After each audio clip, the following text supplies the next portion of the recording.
We talked a lot about the contracts that stood for delivery last month. 15,691 contracts stood for delivery, 78.5 million ounces, second highest in COMEX history.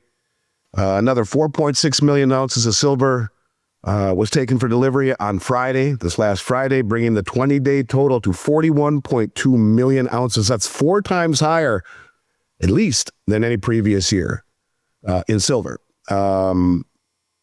COMEX delivered 50 million ounces of silver on the first day of March deliveries. Last month, 15,691 contracts stood for delivery, totaling 78.5 million ounces of silver, the second highest in COMEX history.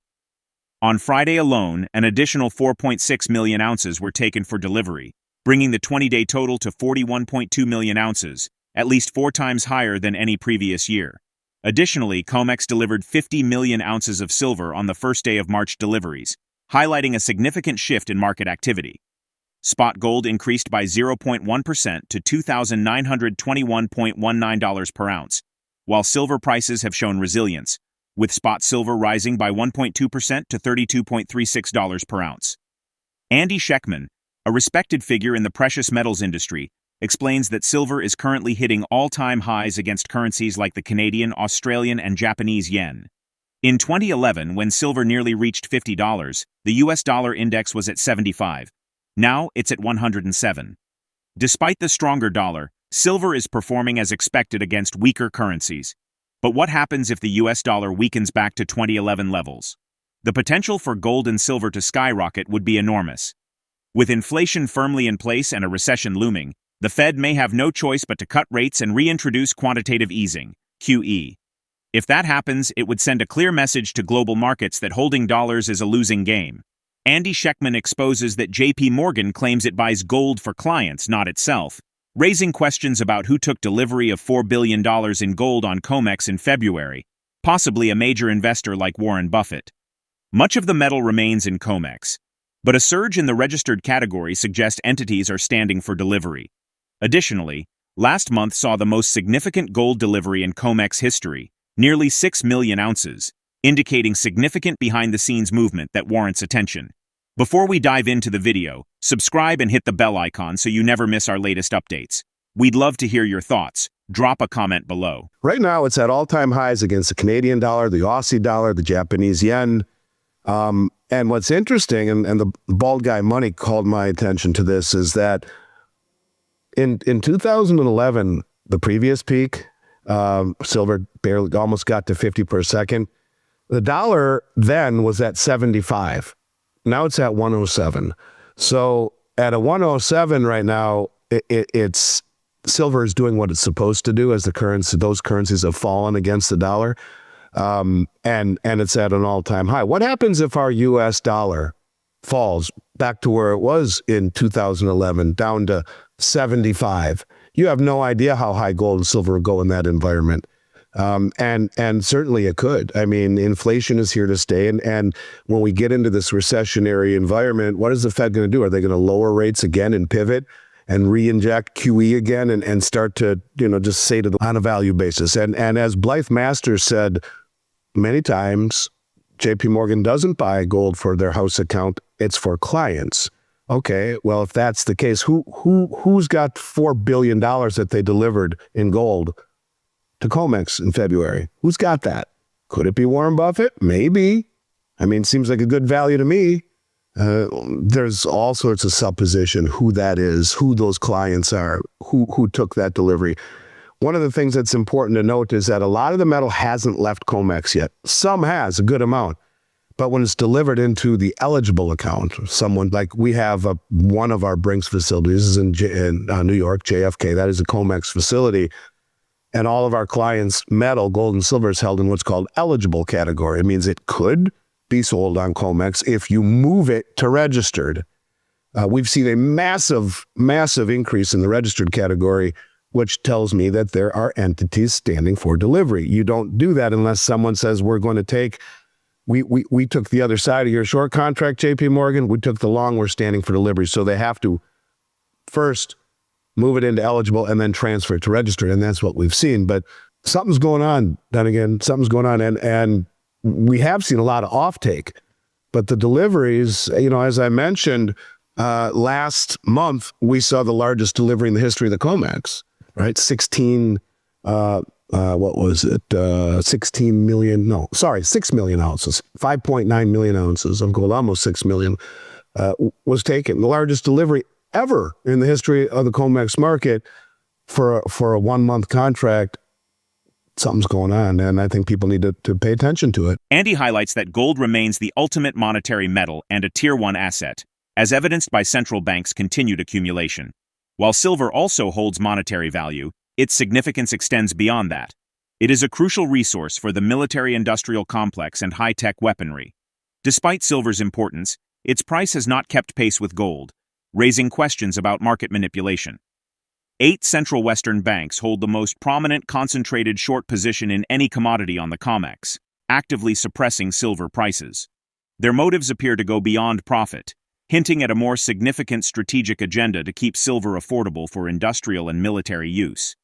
Meanwhile, nations like China, Russia, and India are quietly accumulating silver, recognizing its actual value and scarcity. Despite being the second largest silver producer, China is actively buying silver from Latin America, while Russia is adding it to its strategic reserves. The West's aggressive shorting of silver and the disproportionate trading volumes in the LBMA suggest deliberate price suppression. The key question remains, why go to such lengths unless silver is far more valuable and strategically important than the current market price suggests? Now, let's dive into the interview. Even though it's a monetary metal, gold is the monetary metal. Gold is the Tier 1 asset, and you know, you can see by the central bank accumulation of silver that they have not forgotten about it, but it will not back a system. It will not be a bimetallic system, but silver is strategic. And I think silver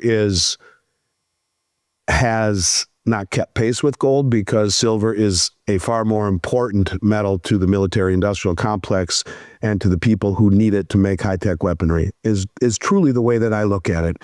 There's no reason, there's no logical, I mean, you go back to the interview that you did with Ed Steer, and the first chart that he put up where he showed the largest concentrated short position in any commodity traded on COMEX was held by 8 Western banks.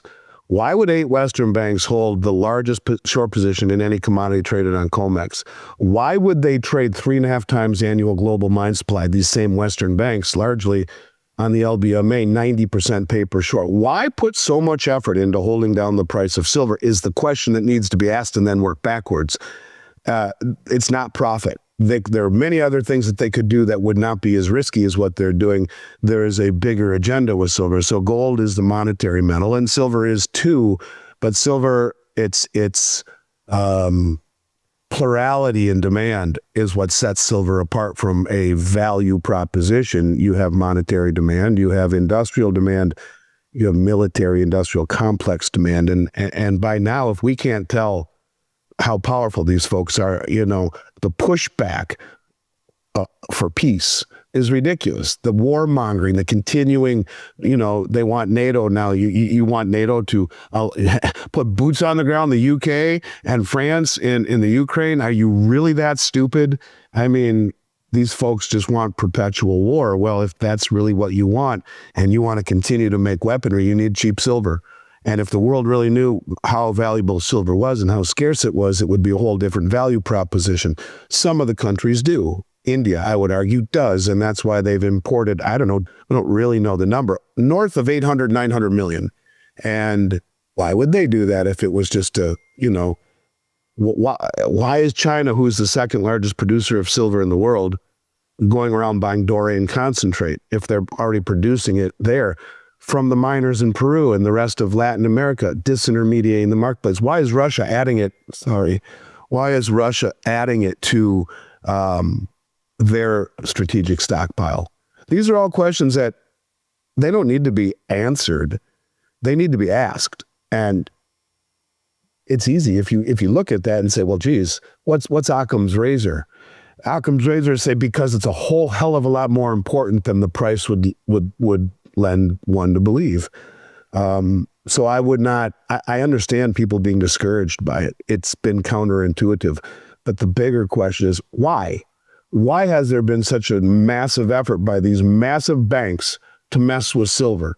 If you look at that chart that you put up during your interview with Ed Steer, oil is down at the bottom in terms of short. And silver's way up here. It is the largest concentrated short position by a handful, 8 Western banks. Well, I guarantee you those same 8 banks have been doing the same thing in the LBMA, where they have a 300 million ounce float and trade 3 billion ounces a day. 10 times the float, 90+% naked. And that's the answer that I would give, is that it's been manipulated, not for gain. Maybe the bullion banks that mess with it figure, well, we're being told to do this, but we can make some money at the same time. These developments highlight a significant shift in the gold and silver markets, with increasing physical demand and rising concerns over price manipulation.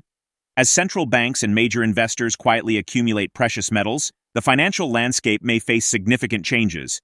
If inflation persists and monetary policies shift, gold and silver could be crucial in preserving wealth and economic stability.